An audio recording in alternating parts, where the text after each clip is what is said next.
Hello. Well, until a few months ago I didn't know what a repair cafe was, but it's a place where local people can take their broken household items and repair them with help from advice from other local people.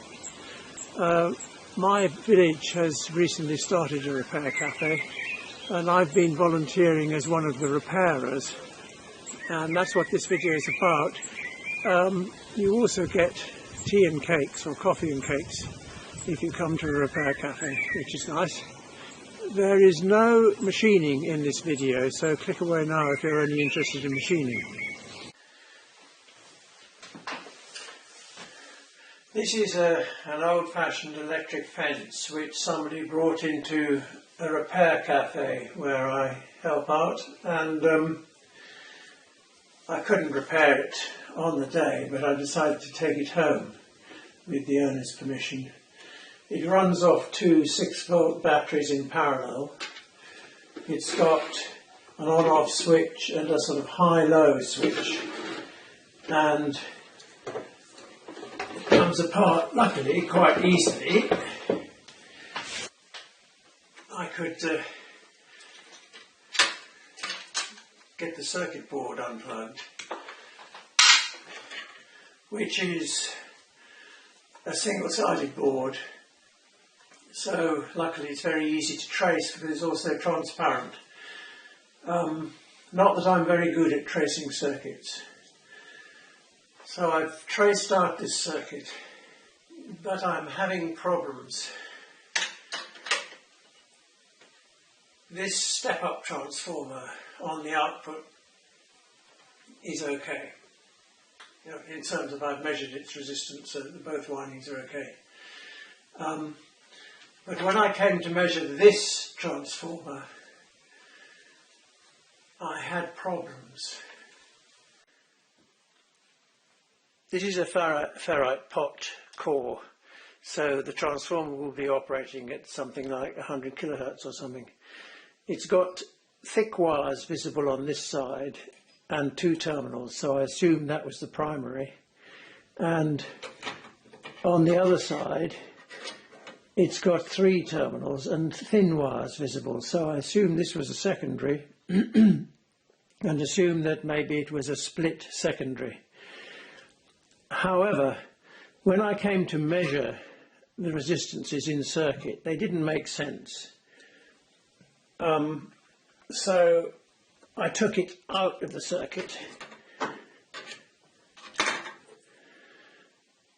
and measured the resistances again, and they still don't make sense because there is a low resistance between here and here, which shouldn't be, if my theory is correct, and some of the resistances across these three terminals are in the megohm range or infinite. So I'm thinking that this transformer is not working and that I'm going to have to unwind it and count the turns and try and see what's happening, because without knowing the configuration of this transformer I can't really decode the rest of the circuit properly.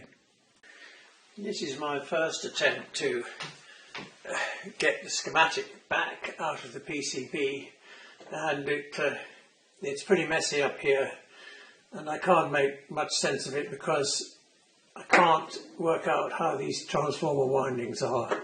But if we look at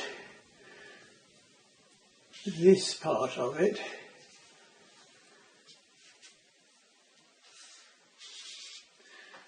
that is a classic unijunction oscillator with plus 6 volts here, 0 volts here, and spikes coming out of here if it's working.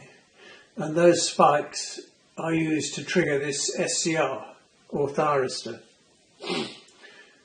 So I'm thinking, if I put power onto this circuit, even though various bits of it are not plugged in, this should still oscillate. When I tried it in the repair cafe, it was taking 16 milliamps at 6 volts, which is a rather low amount, and nothing else was happening. So I'm thinking that's possibly just this thing oscillating, but something is wrong elsewhere in the circuit. So I'd like to put a scope on this and see whether that's the case. I've calculated from this capacitor and this resistor that it should be producing one spike every 1.5 seconds. That's a bit worrying, because I think electric fences normally go off once every sort of 10 seconds or something, or maybe 7 seconds, not once every 1.5 seconds. So maybe I've miscalculated that. But it'd be interesting to see if that bit of it is working. I think it should work, regardless of the rest of the circuit. Well, that's disappointing. It's not oscillating, and the voltage here, which should be having spikes on it, is 0. Right, so it's consuming no current to speak of, and the voltage on the emitter, which is here, of the unijunction transistor is 6 volts.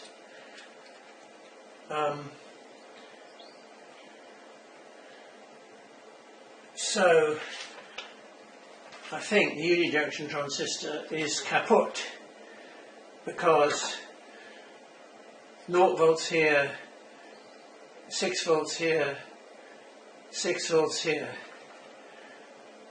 And that's annoying, because I don't think I've got, the unijunctions are so old and antique that I think I might have 1 or 2 unijunction transistors hanging around, but whether they're suitable for this, I don't know.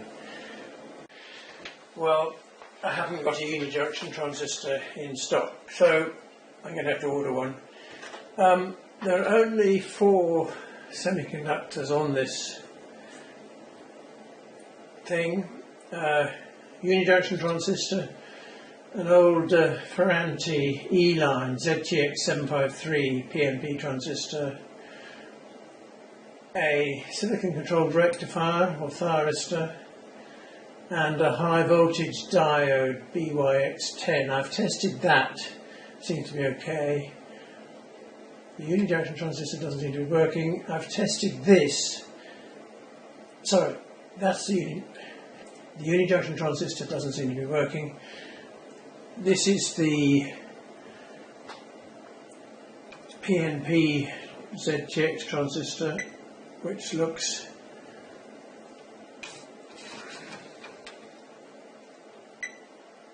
good.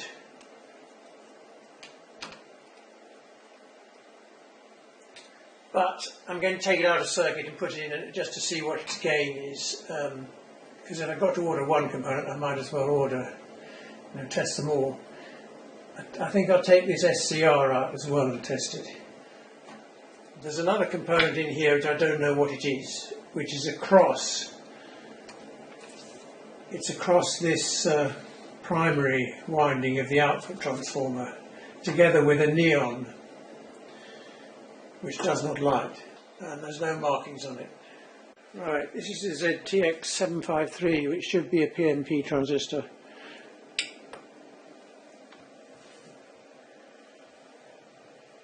So that comes up okay. HFE is 84, and the leakage is low. So that one is fine. This SCR is unconventionally mounted in long leads bent over. Nevertheless, I'm going to take it out so that I can test it properly. This thyristor tests as an NPN transistor, which is not correct, but that may be a limitation of this low voltage battery powered tester. Maybe I put it in a test circuit of my own to see whether it works. Well, I put that SCR in a simple test circuit with a bulb and it is not triggering. This is applying gate signal to it. That's applying 45 milliamps of gate current, and the maximum that you should need to apply is 40 milliamps according to the spec, and it does not trigger. And if I short the anode to the cathode, the bulb does indeed light, so that's proving the circuit is correct. So this SCR is not working either. Right, so I've ordered those two components.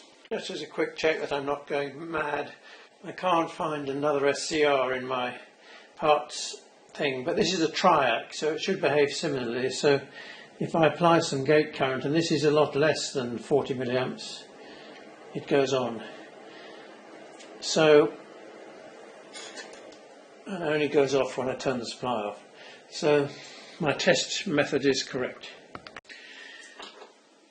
I don't think, what I'm thinking is minimum effort would be to replace those two components, put this transformer back in the circuit and see if it works before trying to work out the rest of the circuit and what is the matter, if anything, with this transformer. On the other hand, if there's something wrong with this transformer and it's blowing up the components, maybe I should fix this transformer first.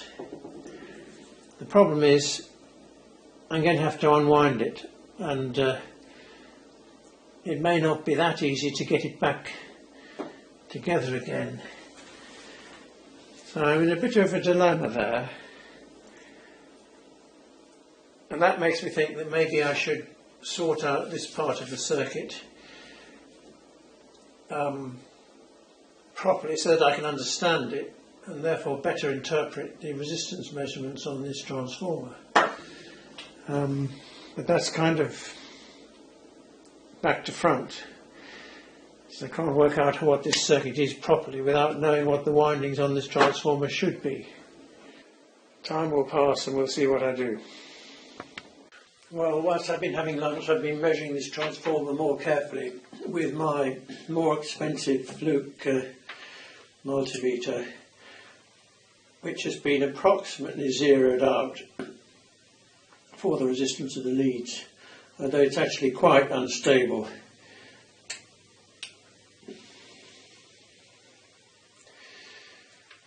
And I get slightly more sensible readings. So it looks like the transformer has two separate windings, one of which is split sort of a third of the way along. It doesn't seem to make much sense in terms of the thickness of the wires, as I can see, but that may or may not be sensible depending upon how these transformers are connected in the circuit. So that's what I've got to work out properly, draw out properly now. Right, so after sussing out this transformer, I've managed to redraw this circuit in a more sensible way. So what we've got over here is a blocking oscillator, something that oscillates automatically by virtue of feedback from the primary circuit here through this coil to the base of this transistor. It's hard to calculate the frequency that this should be operating at, but if you imagine you've got 6 volts coming in here, it goes on to the emitter of this transistor, and the base is turned on by this potential divider. So this transistor will start to conduct, and that the increase in current through here induces a current in this winding, which is fed back to the base, and I think it's positive feedback, so it would be arranged to increase the base current, and it goes on increasing until it gets to a maximum, and then the whole process reverses. So the transistor is alternately driven on and off hard. On the secondary side of this transformer, what we basically have is simply a half-wave rectifier. It's odd that this diode is down here. It would be more logical to put this diode up here pointing that way and have this point down to earth, but whichever way it is, it's basically rectifying an AC, high frequency AC signal and building up a voltage across these two capacitors.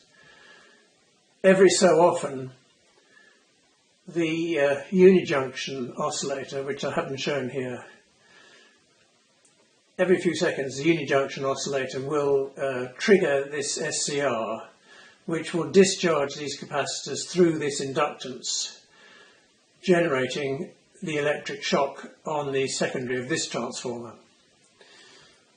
So that's how it works, and at the moment that SCR is not working, but this transistor is working, so I'm thinking that if I apply 6 volts to this part of the circuit, if I put the transformer back in circuit, then this should oscillate regardless of anything that's going on over here. Right, well, I put the transformer back in and I'm powering it from my 6 volt power supply. It's taking 16 milliamps and it is indeed oscillating, because if we go up here and look at the scope, the yellow waveform is on the emitter of the transistor and it goes up to just over 100 volts, and the blue waveform is at the top of the feedback winding, which is slightly even bigger voltage, and surprisingly the frequency is only 1.8 kilohertz. I expected it to be more like 100 kilohertz or something. But anyway, it's oscillating fine, so that's good. If I operate the high-low switch, which just reduces the resistor in the feedback loop, all it does is change the frequency from 1.8 kilohertz to 1.6 kilohertz basically.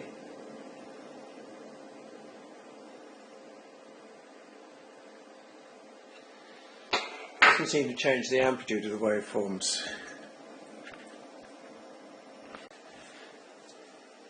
And if we look at the voltage on across the capacitors on the secondary side of the transformer, which is the output of this whole thing, it seems to be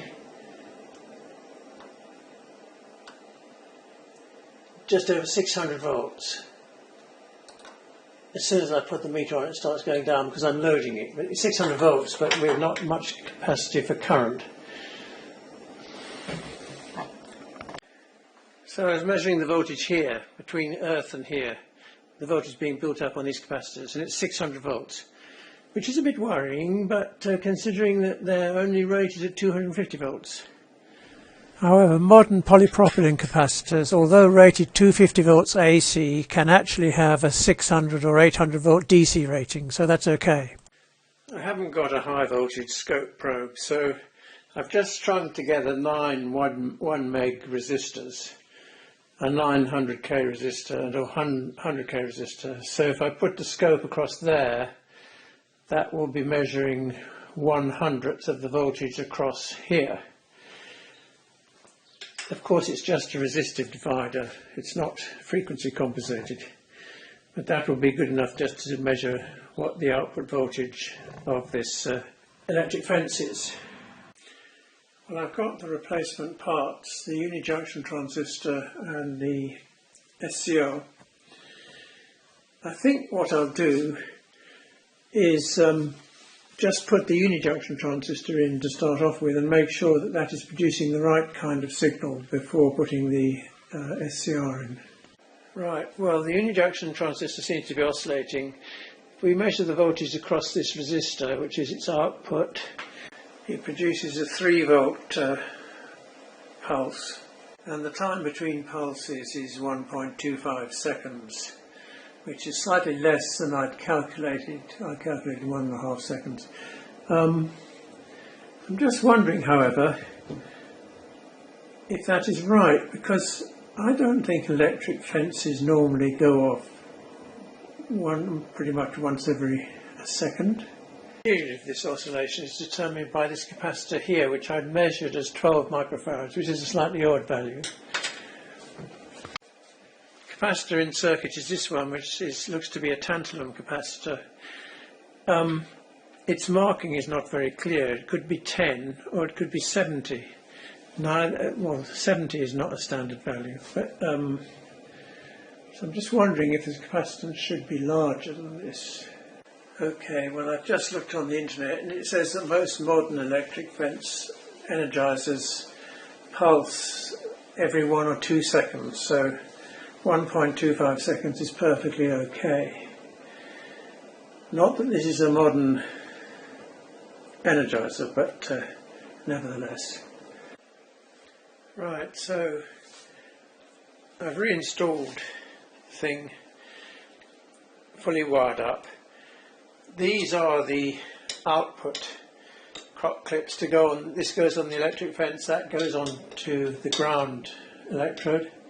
And I put my homemade potential divider across here, so that the voltage across this bottom resistor, which I've got the scope on, is 1/100th of the voltage across here.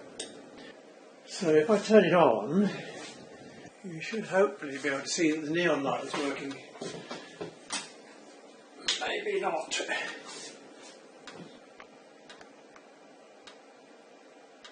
Yes, the neon is working. So if we look at the scope, it's producing a voltage like that, and the peak negative volts is about 75 volts, or 7,500 volts, 7.5 kilovolts, and it lasts, as you can see, for less than only a few microseconds. There's 20 microseconds per division on there. If I put it on, this is on the low switch, it's got a high-low switch. If I put it on the high, it comes up to, I can't read it, it comes up to a watt, 79, so 7.9 kilovolts. And on the high setting it's drawing 24 milliamps, and on the low setting it draws 19 milliamps. These are the batteries that the Energizer is designed to work with, and they are a capacity of 80 ampere hours. So that means that on the low setting, it will last for about 175 days, which is not at all bad. This is looking again at the voltage across the ZTX 753 transistor, which I was previously noticing was 110 volts, which is more than its rated value. But because it keeps discharging now that the whole circuit is working, in fact it never gets more than about 80 volts, which is absolutely fine, so long as the whole circuit keeps working. I'm not going to touch these electrodes, but one thing we can do is see if they can produce a spark if I get sufficiently close.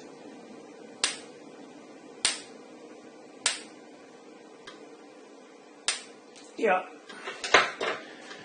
Well, there's the unit put back in its case. It's obviously pretty old, but I can't read the model name here. S blank ER it is. But I found a more modern version from the same firm. So this looks like the more modern version of the exact same thing.